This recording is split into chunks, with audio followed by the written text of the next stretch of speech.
Master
దేవత ఎవరైతే ఒంటి మీదకి వచ్చి ఉన్నారో ఆ పుట్ట దగ్గరికి వచ్చి కూర్చుని ఉండడంతో ఇదంతా కూడా ఊరంతా కూడా చాలా ప్రసిద్ధిగాంచి ప్రబలంగా జనాల్లోకి వెళ్ళింది.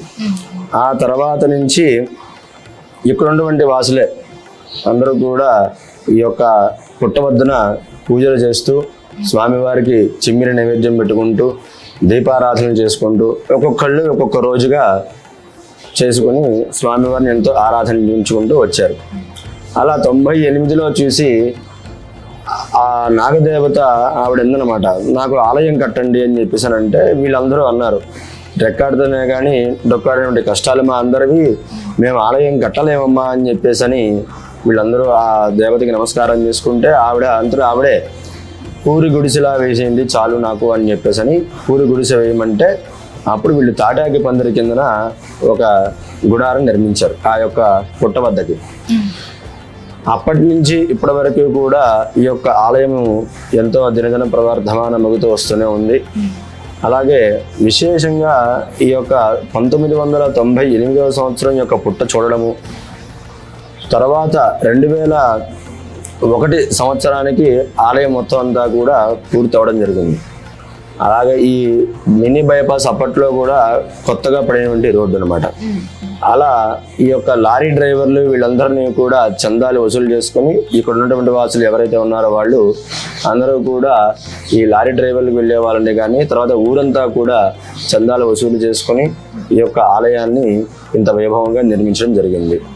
అప్పటి నుంచి స్వామివారికి విశేషంగా మంగళవారాలు, అలాగే నెలలో వచ్చే 2 షష్ఠులకిను, తర్వాత ఆదివారము విశేషంగా స్వామివారికి అర్చనాది కైంకర్యాలు, అభిషేకాలు, కార్యక్రమాలు చేయడం జరుగుతూ వస్తున్నది అన్నమాట.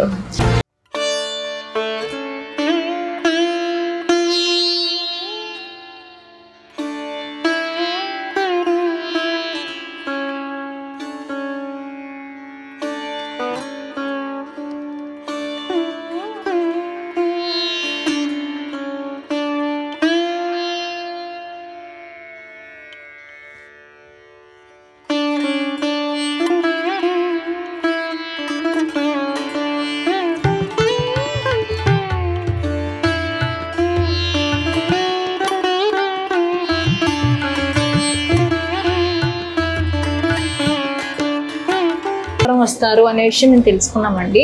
మంగళవారం ఎటువంటి ప్రత్యేకత ఉందని అంతమంది ప్రజలు ఇక్కడికి రావడం జరుగుతుంది?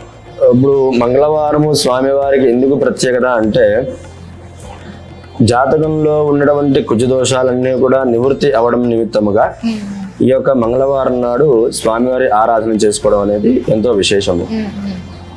కాబట్టి ఈ యొక్క కుజుడు మంగళవారానికి అధిపతి కాబట్టి ఆ యొక్క సుబ్రహ్మణ్యేశ్వర స్వామి వారిని మంగళవారం నాడు కనుక మనం ఆరాధన చేసుకుంటే ఈ కుజదోషాలన్నీ కూడా తొలగి సత్సంతానము కలగడము, అలాగే వివాహం కాని వారికి వివాహము, అట్లాగే రుణ బాధలు ఏవైతే ఉన్నాయో అవన్నీ కూడా తొలగి ఫైనాన్షియల్గా కూడా ఎటువంటి ఇబ్బంది లేకుండా స్వామివారి యొక్క అనుగ్రహం కలుగుతుందని చెప్పేసి భక్తుల యొక్క విశ్వాసము.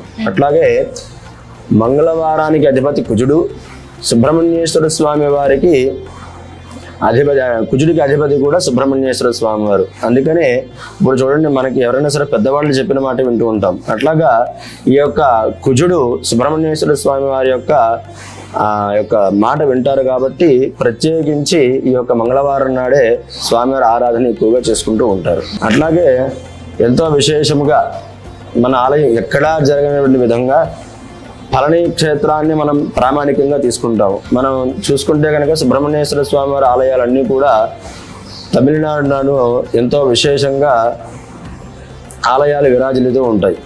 అటువంటి యొక్క విశేషమైనటువంటిది ఆరుప్పడి వీడి, అంటే స్వామివారి యొక్క ఆలయాలు విశేషంగా 6 క్షేత్రాలు. అందులో పళనిని చాలా ప్రామాణికంగా మనం తీసుకుంటాము. ఆ పళనిలో జరిగే ఉత్సవాలు కావడి ఉత్సవము, తైపూసం ఉత్సవము, అట్లాగే స్కంద షష్ఠి వ్రత దీక్షలు, అలాగే ఈ యొక్క కార్తీక మాసము అంటే దీపావళి అమావాస్య తర్వాతి రోజు నాడు నుంచి 6 రోజుల పాటు కూడా ఈ యొక్క స్కంద షష్ఠి మహోత్సవ కార్యక్రమం చేయడం జరుగుతుంది. ఈ 6 రోజులు కూడా నియమనిష్టలతో ఎవరైతే సంతానం కోసము కానీ వివాహం కోసము కానీ ఎదురు చూస్తూ ఉంటారో, మగవాళ్ళు కానీ ఆడవాళ్ళు కానీ ప్రత్యేకించి 6 రోజులు కూడా విశేషంగా దీక్ష తీసుకుని 6 రోజులు స్వామివారి యొక్క ఆరాధన చేసుకోవడం అనేది జరుగుతూ ఉంటుంది. అలాగా ఈ స్కంద షష్ఠి కార్తీక మాసంలోను, ఆషాఢ మాసంలో సుమారుగా ఆషాఢ శ్రావణ మాసాల్లో ఈ యొక్క ఆడి కృత్తిక అనేది విశేషంగా చేయడం జరుగుతుంది. అంటే కావడి ఉత్సవం చేస్తాం అనమాట. స్వామివారికి ఒక కావడి రూపంలో పాల కావడి, పూల కావడి, చందన కావడి, వస్త్ర కావడి, అట్లా విశేషమైనటువంటి కావడిలో స్వామివారికి సమర్పించుకోవడం జరుగుతూ ఉంటుంది. అలాగే ఎంతో విశేషంగా తైపూసం నాడు ఆ స్వామివారికి 108 కలశాలతోటి విశేషంగా గోక్షీరముతో అభిషేకం చేయడం కూడా జరుగుతుంది. అలాగా మన ఆలయంలోకి వచ్చేసరికి ప్రతి నెల స్వామివారి యొక్క మొదటి జననము కృత్తికా నక్షత్రం, అంటే ఈ యొక్క కృత్తికా మాత్ర దగ్గర పెరిగినటువంటి ఈ యొక్క బాలుడు సుబ్రహ్మణ్యేశ్వర స్వామి వారు లోకమాతలు అయినటువంటి ఆ యొక్క కృత్తికా మాతల దగ్గర పెరిగాడు కాబట్టి ఈ యొక్క కృత్తికా నక్షత్ర హోమము ఎంతో విశేషంగా ప్రతి నెల మన ఆలయంలో చేయడం జరుగుతూ ఉంటుందన్నమాట. ఆ హోమంలోనే సర్పదోషం ఉన్నవాళ్ళు కానీ కాలసర్పదోషం ఉన్నవాళ్ళు కానీ ఈ యొక్క కృత్తికా నక్షత్ర హోమంలో పాల్గొనడము, స్వామివారి యొక్క అభిషేకాల్లో కూడా పాల్పంచుకుని స్వామివారికి అనుగ్రహం పొందడం కూడా జరుగుతూ ఉంటుంది.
సుబ్రహ్మణ్య షష్ఠి నాడు ఎంతో విశేషంగా అంగరంగ వైభవంగా పాంచానిక దీక్షతోటి స్వామివారికి కళ్యాణ మహోత్సవాలు చేయడం జరుగుతూ ఉంటుంది.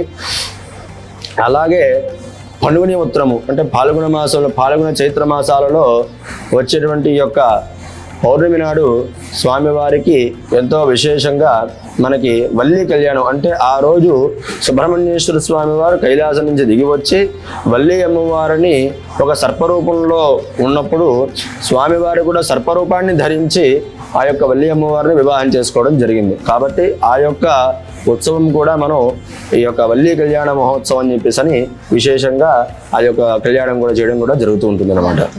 అలాగే మన ఆలయంలో చూసుకుంటే కనుక ప్రధానంగా వల్లి దేవసేన సమేత సుబ్రహ్మణ్యేశ్వర స్వామి వారు, అట్లాగే స్వామివారికి గర్భాలయం కుడివైపున గణపతి వారు, అట్లాగే ఎడమ చేతి వైపున సర్పరూపంలో ఉన్నటువంటి సర్పము, అట్లాగే స్వామివారికి ఎదురుగుండా ఉన్నటువంటి ప్రధానంగా పుట్ట. అంటే ఈ ఆలయం అసలు వెలవడానికి కారణము ఆ పుట్ట.